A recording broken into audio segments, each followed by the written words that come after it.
नमस्कार मंडळी, शुभ सकाळ सर्वांना. झाला की चहा पाणी नाश्ता. तर आमचा चहा पाणी नाश्ता झालेला आहे आणि आज पाऊस उघडलेला आहे, ऊन पडलेला आहे खूप.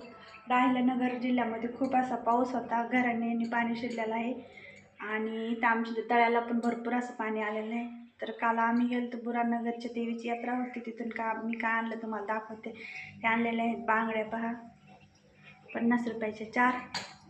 आणि दही लावण्यासाठी छोटंसं असं मटकं आणलेलं आहे. कसं आहे नक्की कमेंट करून सांगा.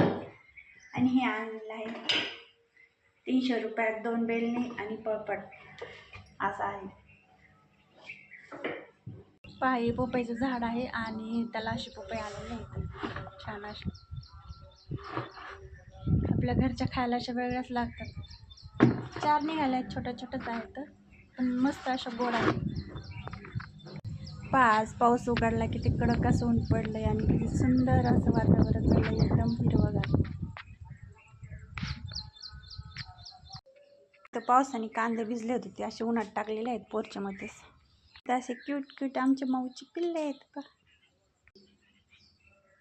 आणि हे आहे आमचे पेरूचं झाड, त्याला असे किती मोठे मोठे पेरू आलेत. या तुम्ही पण सर्वजण खायला. आपल्या घरचेच पेरू असल्यामुळं त्याला धुवायची याची काही गरज नाही, एकदम असे छान येतं. तर कसा वाटला आजचा ब्लॉग नक्की कमेंट करून सांगा. भेटूया पुढच्या एका नवीन व्हिडिओमध्ये. तोपर्यंत बाय बाय.